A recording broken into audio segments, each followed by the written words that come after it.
All right, Courtney, we were here. It's time. The Ghost Movie Project is here. Get the fog machines going. Oh, my God, I'm smoking myself out over here. That was a little heavy. The pyro and everything's going off. The budget's still the same from the Witch Movie Project, but Special effects budget. that's pretty wild right now, though. Now, look, ghost movies. Are you ready for that, Courtney? Oh, yeah. I am so ready. So ready to talk about movies. So ready to talk about scary horror movies and also paranormal activity and hauntings and what you need to know about all that.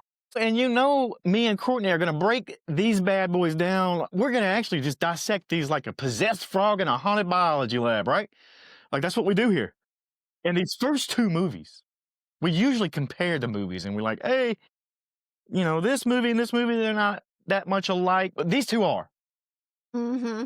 These Yeah. two are very So much so alike. that I watched them back to back and I was like, wait, was that the first one or the second one? Which one was I? And that's what happened with me when I was trying to think about the movies. I was like, you know what? No, that happened in that movie. Oh, wait, that was the second movie. And now you've got like 8 movies in the Conjuring universe. We said it now, the Conjuring. So Yeah. the ones that we're going to look at, though, are the ones that basically it made Catholic exorcisms cool again. Did it not? They were out of style. They Back in ran out of style. style over the decades past, you know? But this is the movie right here that brought them back in style. James Wan, he gave us Saw, he gave us Insidious, he gives us most of our nightmares. I'm right about that, right? Like, because this guy really does dream up some scary stuff, man. But this is based off of a true story-ish. The Conjuring and The Conjuring 2 are the 2 movies we were talking about. Man, grab a rosary. You got a rosary around? Anybody? I have my own version of it. Let's just say that. But don't you feel like that adds to the reason why these are so popular and scary is that it says based on a true story or Yeah. true story in both of these movies? I mean, that kind of just already gets you like, wait, what? Everyone thinking the Blair Witch Project was real. These were tapes of real people and this is what really happened. That just added the intensity. It really did. And I gotta say this right off of the top about this movie, because this would have been a big deal. This was a big deal. The rating for this movie is an R. Why? There's no nudity, there's no profanity, there's no violence that has a bunch of blood, so no gore, but it's an R. Is that not crazy to really think about that? Think about it. They don't have any profanity. They don't have any of that stuff. Anything that really makes a movie an R-rated movie other than it scares the pants off of you, right? Just sheer horror. What are you bringing into this movie? And then what are you taking back when you leave? I have a lot to say about that. And when we say based on the true story, Yeah. let's talk about Ed and Lorraine Warren, the demonologist or showman, because that's kind of what it was. And if you look at when they were around, you had both sides of the spectrum. You had people who were like, "Oh my gosh, these are demons around," and then you had other people saying, "Oh, wait a minute, they're just preying on people who have a mental illness. They're, you know, Yeah. educated in this." So It's a fine line. I mean, there isn't other than what is put out, education wise, the Catholic Church, but the certification in demonology or even paranormal psychiatric degrees, that's not a thing. I mean, I think that you can be a psychiatrist and then you can study paranormal yeah, things. That's definitely a thing. But it's interesting that there's this definite divide in the academic world. And there's a lot of gray area in the actual, is it mental illness or is it something paranormal, right? well, I think part of it too is they weren't educated. So Ed Warren was a self-taught demonologist, artist, lecturer. Like he didn't have the education that I know. I thought that was other people. amazing. They're going Doesn't mean around anything. with lecture halls full of people listening to them talk about this. And I'm thinking to myself, how did they get this gig? Well, That was my thought. I'll tell you how. I'll tell you how they really did it. And they were masters of self-promotion. I mean, think about it. You've got to be. All of their investigations, they wrote books on. They did lectures, movie deals that we're talking about right now. podcasts now talking about them. You know, there's everything out there. They were the best at self-marketing when there wasn't social media. There wasn't the easier outlets to do so. So it was word of mouth, newspaper articles. Back then, there was newspaper articles. The headlines would say, "Yes, we really do believe in ghosts." You know, I've got a couple other pulled up here. The Warrens, 20th century ghost hunters, and then it gets a little bit off, and then the people start getting into more fraudulent types of headlines. But it's there, and the fact that they were a lightning rod for yes, they're telling the truth, or no, they're making all this shit up, was part of their game. That was it. That's why they're so Yeah. popular now. Yeah. And I have to say, I respect their self-education and their like, I believe in this. I'm putting it all out there. This is real. Here we go. And because of what I do and because of what I understand in the world of energy and the paranormal and the spiritual, I am a believer. I've seen and experienced things I can't deny.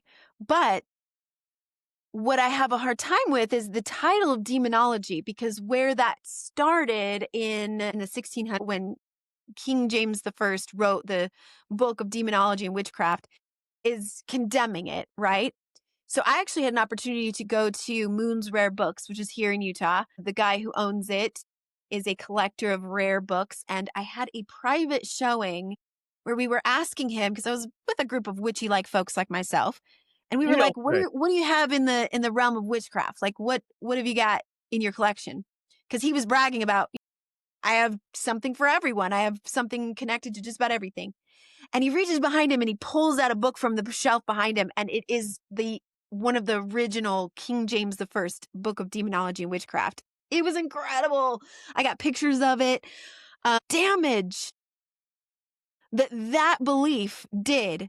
And it basically told everybody that they had to believe in witchcraft. Like, you've got to believe it's real. If you believe in Christ, if you believe in the good, you believe in the Bible, you also have to believe in witchcraft. So basically, it validated witchcraft as a real thing and then also condemned it.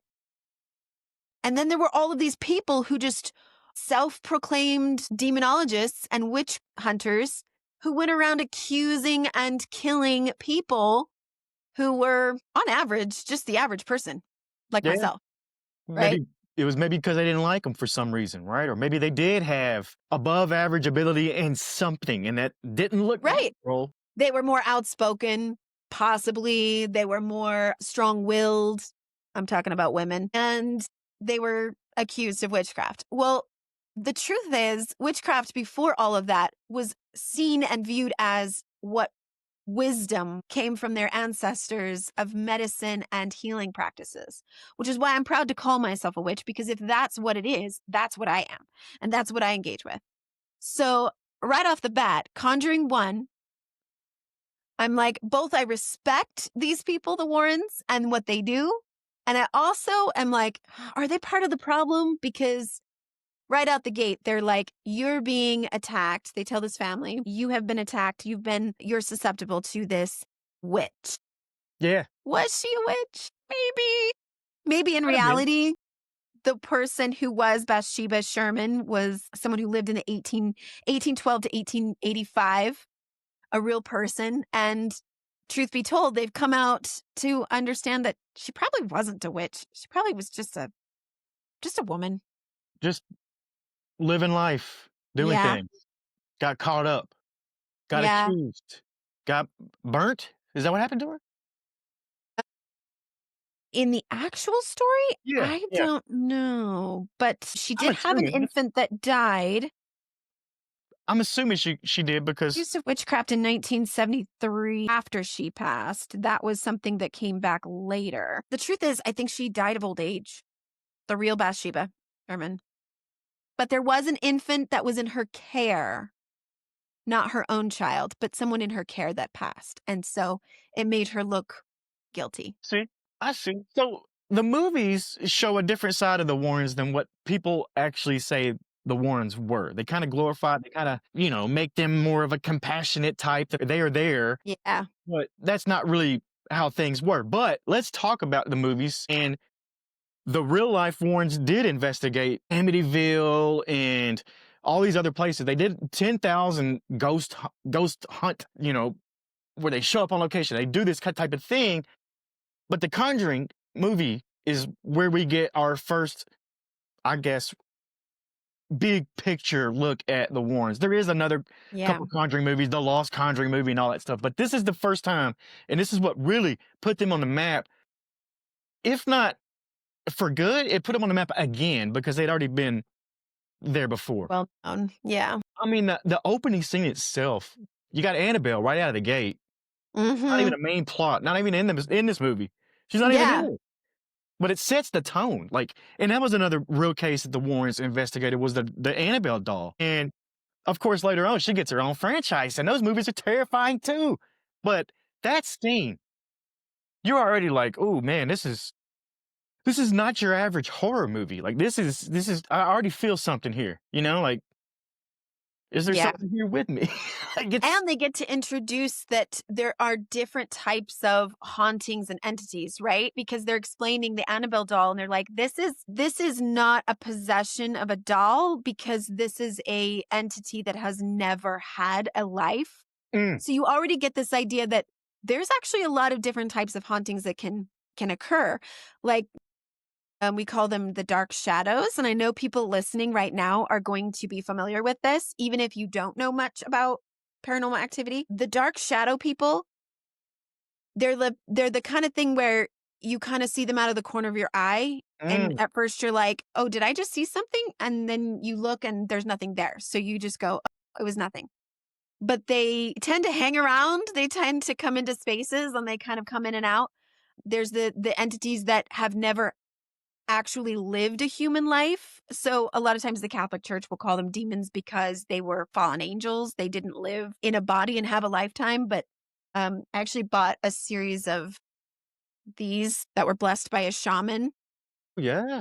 I have 4 of them that I purchased at a market, and they told me you put these at all 4 corners of your space. It keeps those shadow people away. They'll stay out of the space. I love that. Yeah. Has it worked? Yeah, I keep them in my healing room. This room that I do all of my healing and working with clients and stuff. I have them on all 4 corners of this room, and this room is, for lack of a better term, a sacred space. Certain Yeah. entities are not allowed in it, and it has a different feel. I mean, just for those that can kind of just tell, it's a different feel.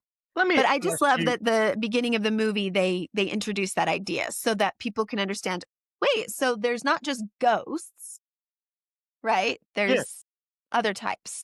So is a demon and a ghost the same thing? Like, is a ghost a demon? Is a demon a ghost? Is it always the same? Is there I think some people use the terms interchangeably, but Mhm. from my experience, no, they're not the same thing. different? Yeah, I think that there can be ghosts who attach themselves to people.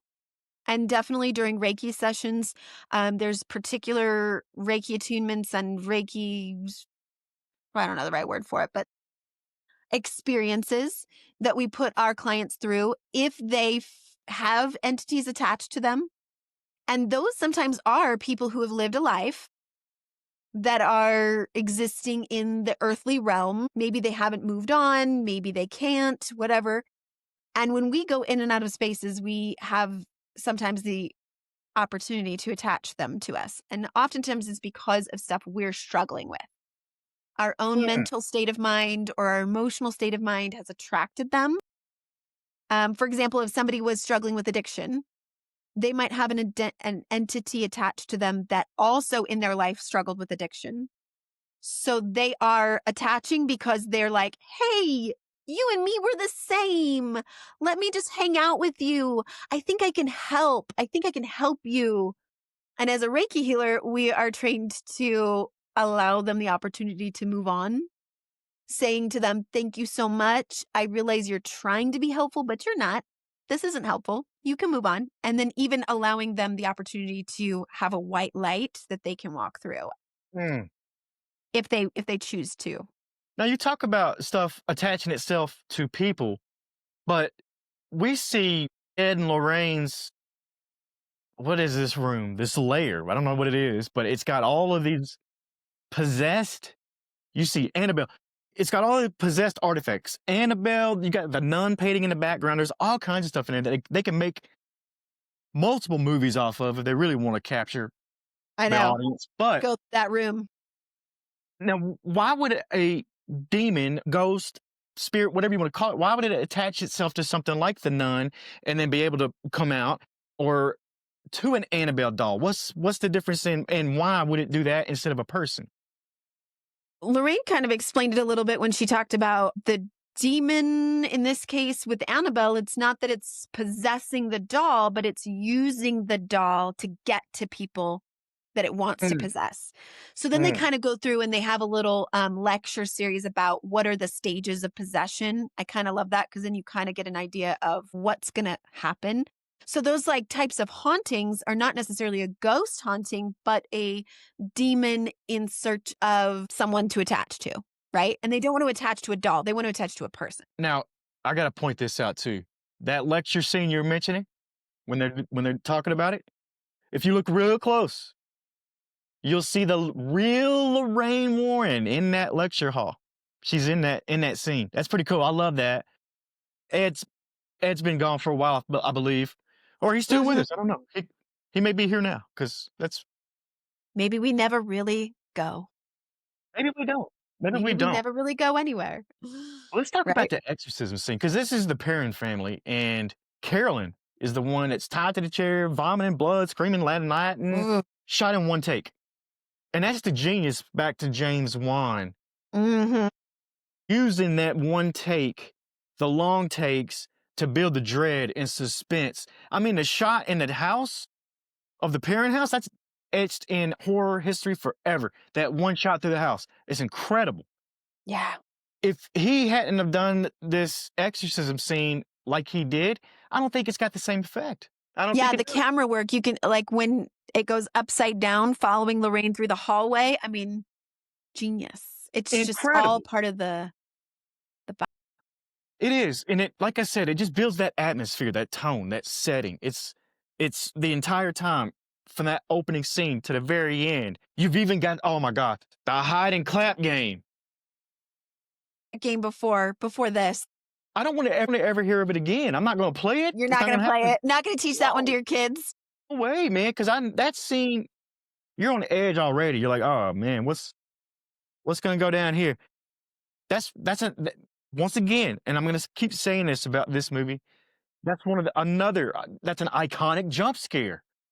That jump scare right there will get Yeah. anybody watching that movie. I watched it. I've seen the movie multiple times. It gets me every Mhm. time. I know it's coming. I know. I had to go back and rewatch this one the next morning because I realized there were several scenes like that one that I didn't really watch. I Oh had goodness. maybe, yeah, I'd maybe like distracted myself a little too much. And then I was like, well, if I'm going to talk about it, I really do have to see it. I want to see what happened. Yeah. So I had to go back in the daylight of morning and go back and fast forward, rewatch a couple of those scenes, which I'm so glad I did. They were so good. Lily Taylor playing Carolyn Parent. She's one of my favorites, and this is going to become a bit of a theme in our ghost movie project. But she was in an episode of X-Files playing a blind woman. She was amazing, kind of like in when she was blindfolded and playing the game. And she's following the sound of breathing and clapping and then goes into the closet and there's nothing there. She's amazing. She did her own stunts for that exorcism scene and was bruised up for weeks after filming it. I So bet. good for her on that. I mean, I don't know if I can condone wrecking your own body for a scene, but thank you, Lily Those Taylor. actors and actresses, they do harder work than we realize. And let's get to them because Vera Farmiga, Patrick Wilson, amazing. Like you, if I saw either one of them somewhere on the street, I'd call them Ed and Lorraine. Like I would. I would think that they, and you know why? It's because Vera, she studied real life interviews of Lorraine. She wanted to get the cadence, Mm, the spiritual sensitivity. She wanted to get all of it right. She even yeah. went to Lorraine's house. You know, like that's cool. Because Lorraine is the one with this, the medium and psychic gifts, right? She's Clairvoyant. that part of the duo that her and her husband create. He one of my favorite parts about her performance is that it's not she somehow did it in a way that's not at all cheesy. Because it's easy to be, I think when you're playing the part of a psychic or a medium, it's hard not to be like, Yeah. I see this. Oh, I'm having a vision. She played it so well, so underplayed that it's believable. And at no point are you like Yeah. this faker who says she sees this or she sees that or whatever. She's very matter of fact when she tells the family, there is a dark entity with you. I saw it when I walked in. I saw it attached to you. I saw it attached to your children. There's this level of authority on the subject that is undoubtable. So, like, she's just talking about it as if it's fact. This just is what it is. And I think that plays to her performance. It does. That's a great point. She makes it undoubtable. You see what I'm saying? Like nowhere in your mind as an audience member are you like, this is fake. Oh, this is a fraud. Oh, they're putting it on. You're all in. You're all in. You're with Yeah. it. You're like, this is what's happening. What you see is what's happening, and that's what's going on. And Vera nailed it. Vera Farmiga to me is a screen queen. Mm-hmm. And My God. Yeah. what's even wilder is she's got a little sister, Thaisa Farmiga, who's just as much a screen queen as she is. Now, Thaisa is in The Nun. She's in the Nun series. She's also in American Horror Story, a couple of those seasons. But that's the sister to Vera, and they both are in this Conjuring universe now. Mm. I'm a fan of both of them, so Yeah. I have to throw that out there. They've got that almost, I don't know the right word for it, but creepy, but beautiful. Kind of wish I had that. Yeah, they got Sometimes I wish something. I was creepy and beautiful. There's some feature. You're right. They're creepy. I'm just creepy You're just creepy. Yeah, that's me. I'm just creepy. So or goofy. Maybe let's I'm a talk little more about goofy than any of it. right. Yeah, you talking about me or you? Me. I was talking about me. Patrick Wilson crushed it. Also, Mm. he sings. He plays guitar. That's really him doing that, and I guess Yeah. Conjuring too. But Yes. he is a great actor, and I believe that he embodied Ed Warren Yes. I think perfectly. so. Yeah. Just the scenes and stuff that he's in, every time he's in it, he's there, but he commandeers it. Like he's like this Yeah. force, He's like a strength, like a rooted strength you can and I also love the dynamic between Ed and Lorraine, the way he plays it, because it's like relationship goals. That's kind of what I wanted to say. I wanted to be Yeah, like relationship goals because he absolutely validates her, believes her, stands up for her. yeah. Like, you're not going to say that my wife is a fraud, right? He knows she's the real deal and behaves as such, but he also is just gently protective and also not so much so that he pushes her away or down, like the way that, it'd be like, you're not coming on this He case. I won't allow it. He's like, I'm worried about you. I don't know. I feel this, but he also doesn't stop her from coming or take away her autonomy. It's kind of, I love how both of the movies are the same but opposite because you've got one of them not wanting to go do it and the other one wanting to. So it's like yeah, opposite ends. they Uh, play that back and forth for each they other. do. They weave it back and forth between the let's do this. We got to help these people, and the other one saying, I'm kind of wanting to take a break. Like they talk them into it. They talk each other into it. You see that support system between both of them. But I loved Patrick Wilson's performance. It stands out in a way that's not overly, he didn't overact. It's same with Vera, like same thing you said Yeah. her. They're believable. They're believable. Yeah.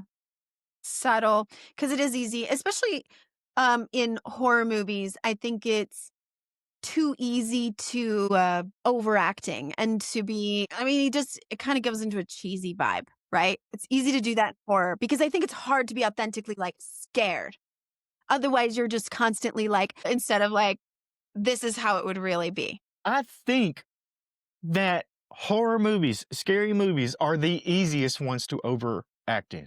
Yeah. because you're right. You can get too fake. You can get too far outside of reality, I guess. Now, some movies, Mhm. it's done on purpose, and we get it. We know. We see that. You can't do that in this movie, or it makes it one of those movies where it's Yeah, then it's like, laughable. Yeah, you can write it's it off. laughable. Like, the scare scenes are laughable. This is not it. Mm. Neither one of these movies are laughable. Like, every scary scene, the Crooked Man, Mm. Oof. that one gets me every time. The Crooked Man sequence to me, and it's something about that, the unnatural movement. Long body and Yeah, yeah, yeah. I the dog know. walking. Yeah, that Something one about gets that. me. That was all practical effects. The Crooked Man was all practical effects. I wish I had that poem or whatever he was saying. There was a crooked man who walked a crooked mile, Man, had a crooked smile, something. something, something, something, and Yeah, I murder, kind of murder, murder. I That was it. recall it. Yeah.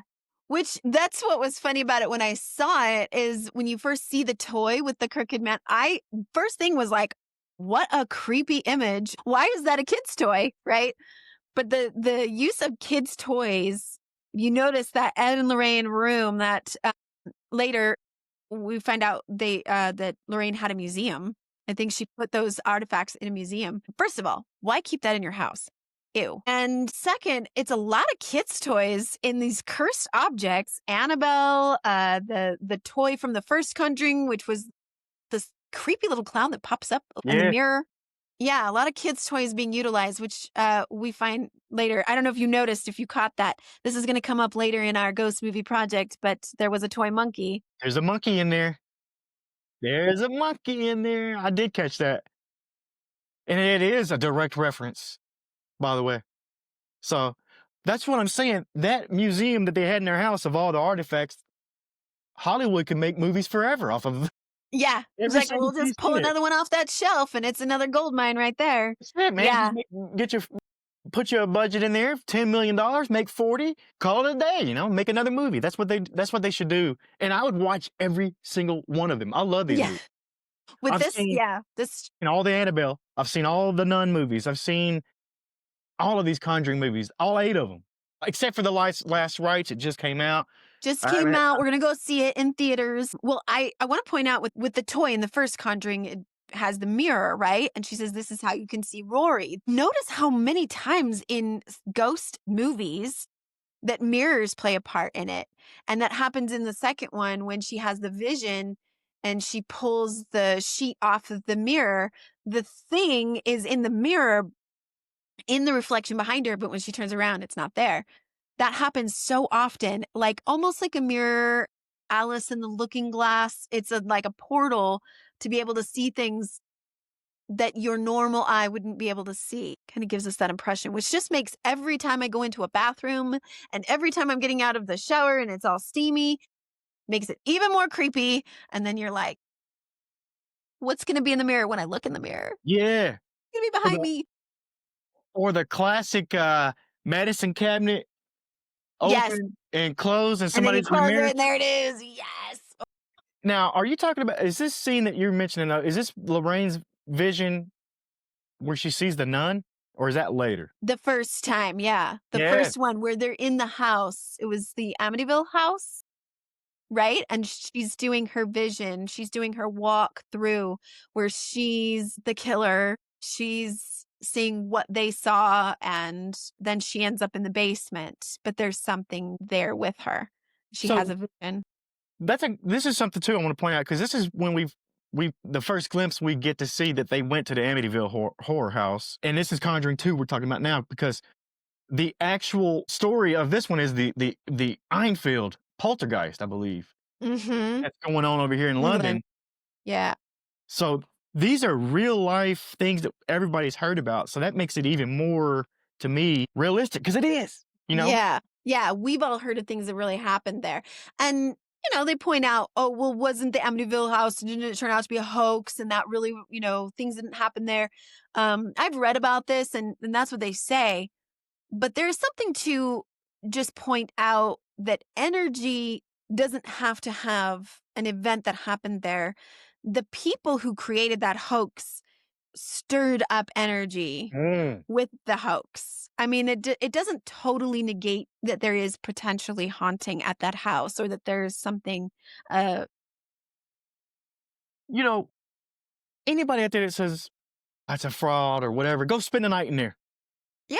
Tell me you think it's a fraud. Yeah, because I'm not stepping that. My ass ain't getting it in none of them houses. But you know what? Actually, I think we should. I I will. would. We should spend the night in a I would do haunted it. house. I could do it, but now that I've watched both of these movies back to back, and I'll tell you why in a second. I'm not ready yet, You're not but ready I'll yet. tell you You gotta prepare. Let's talk about Valak there because that's the is. nun.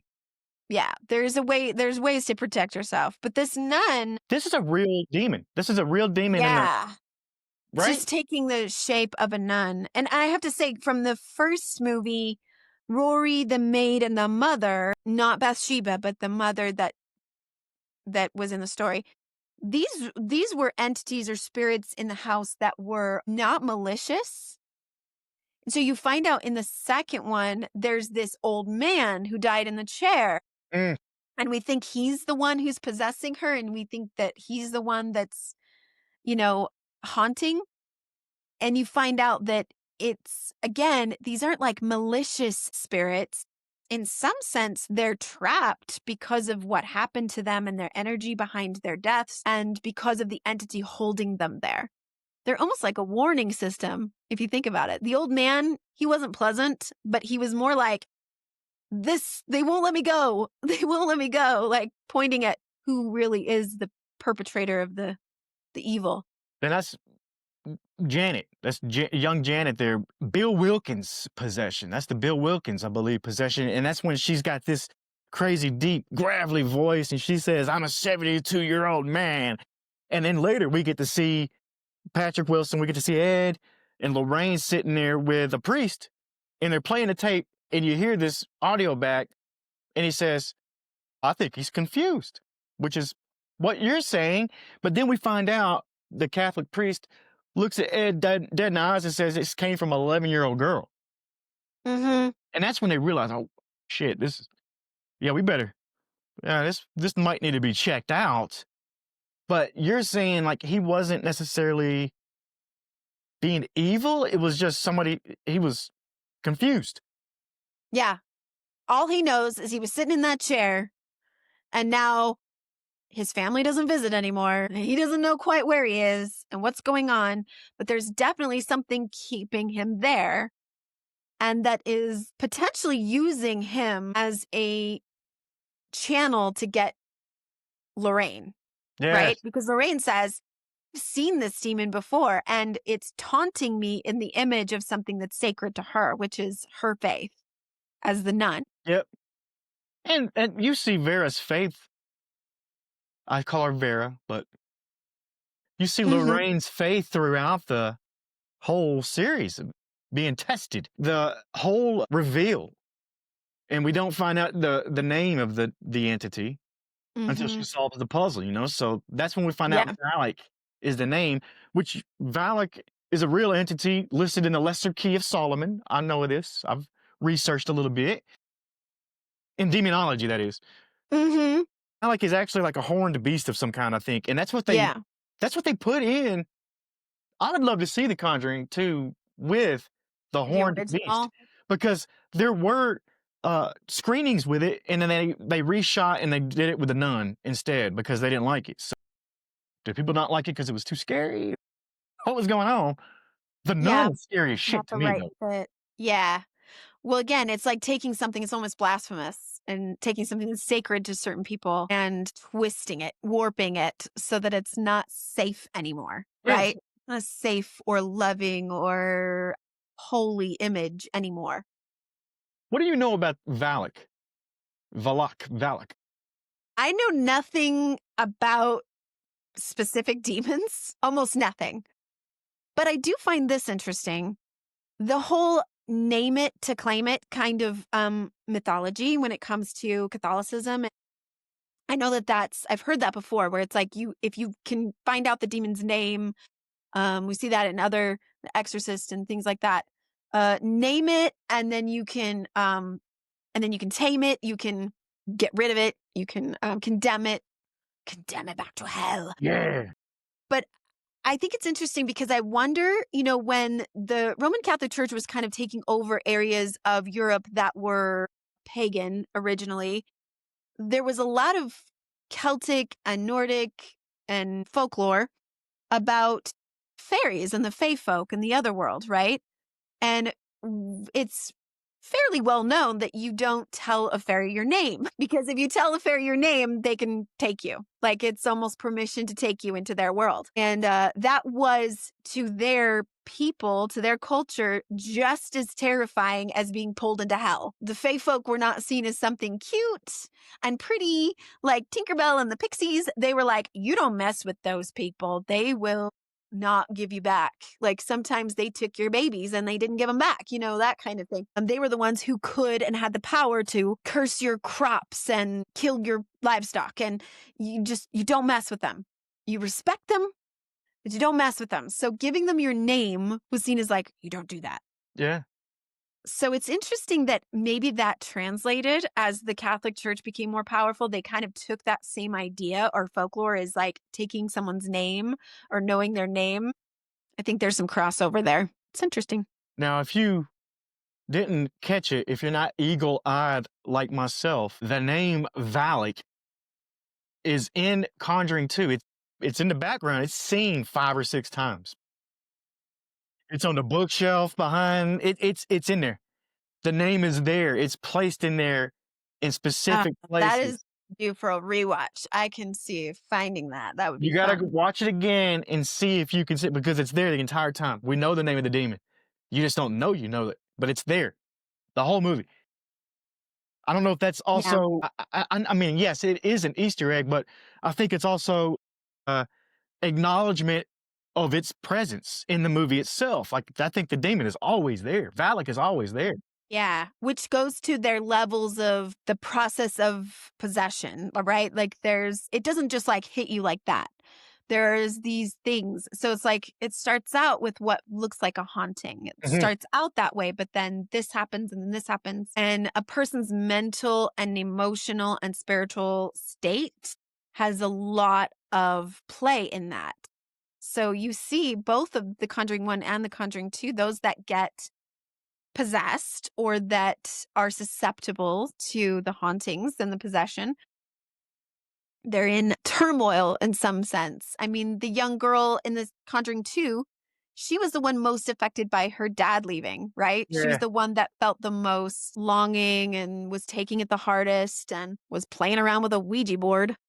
Yeah, and the music box thing too, right? Was it the music box? She had the The little little crooked man thing. Yeah. that music box is a real life artifact at the Warren Occult Museum. People say that when they're around it, they feel like they're being watched. Hmm. So the Very Crooked possible. Man too. The Crooked Man was gonna have a spinoff movie. Still might be in development somewhere with the same guy that played him here. Gonna play him again. That one would probably terrify me. It is. Javier Botet. That's who it is. He was in Wreck, Mama, Slender Man. Another. Mm, That's him. So something yeah, about that, right? I can't wait. I think the Crooked Man spinoff would be Yeah. a hit.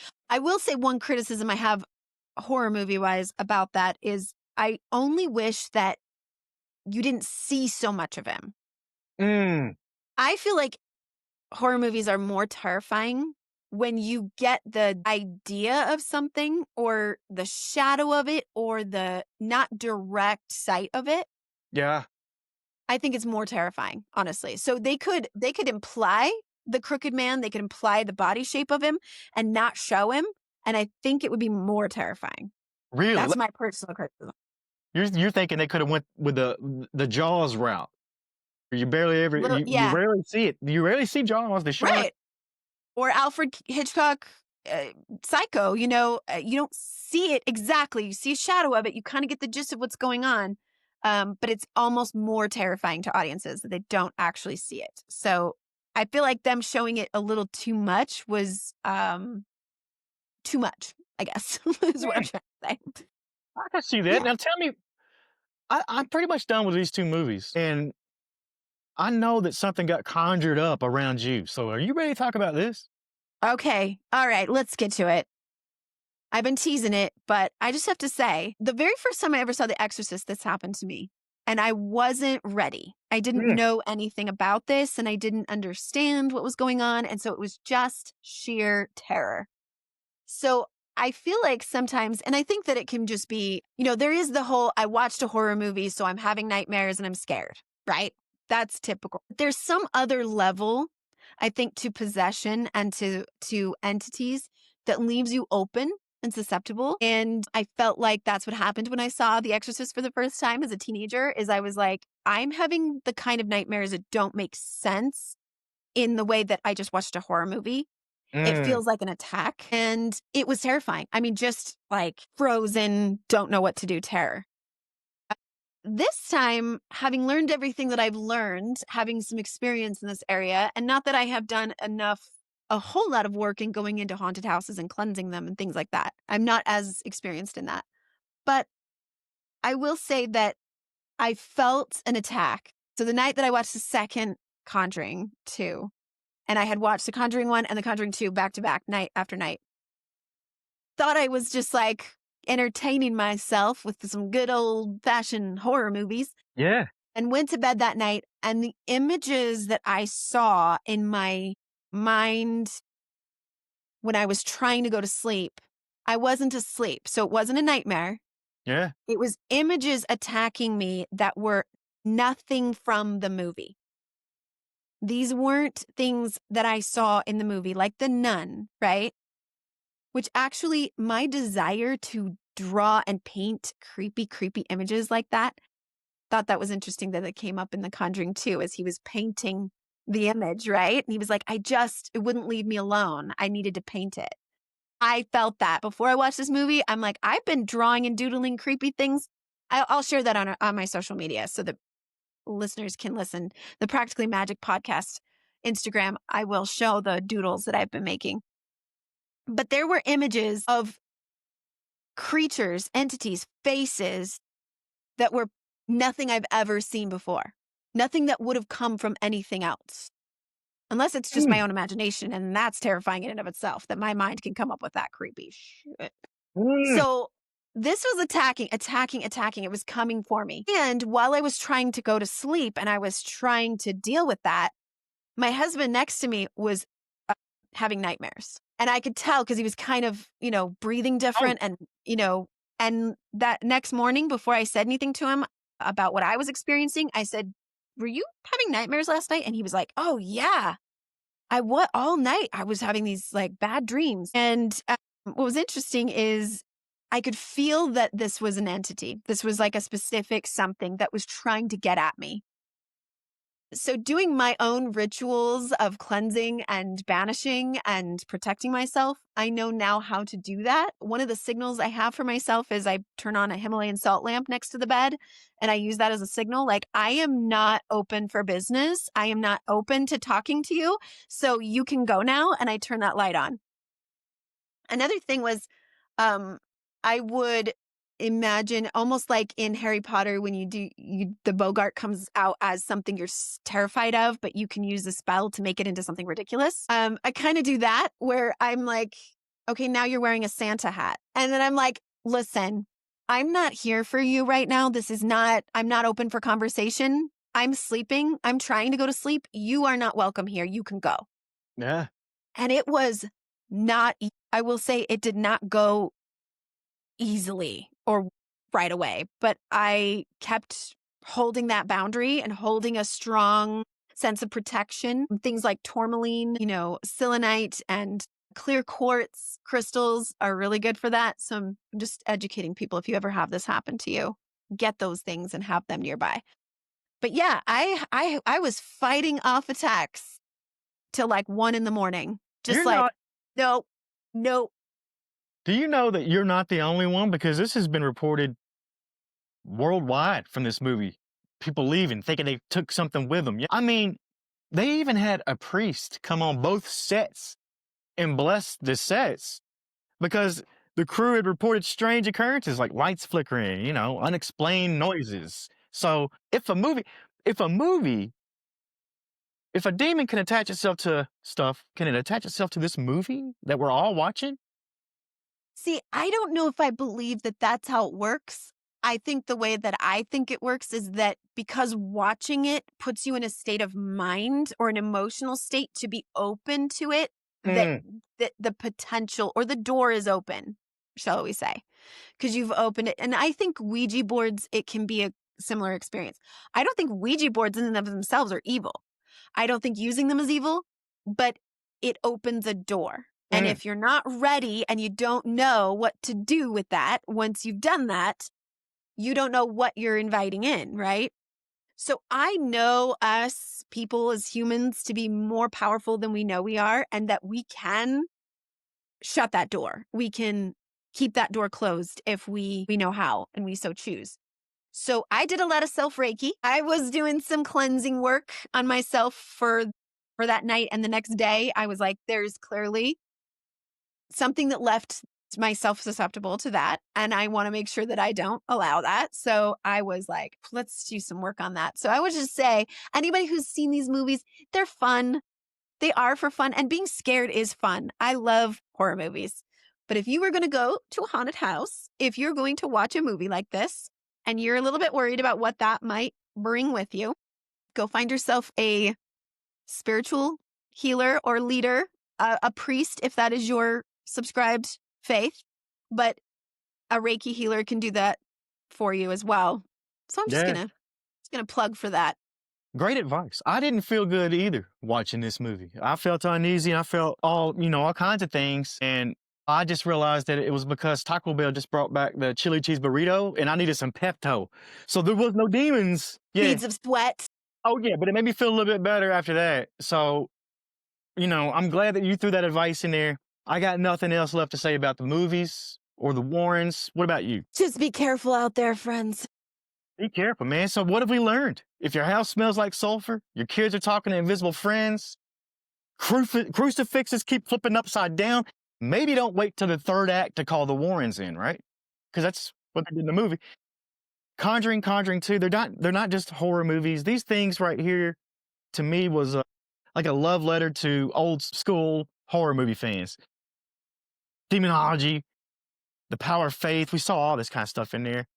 And I can't wait to see the rest of these movies we get into on the Ghost Movie Project. I will tell you this, I'll leave you with my final thought and words of wisdom. Like you said, be careful out there. I'll go even further and say, if the doll blinks, run. Right?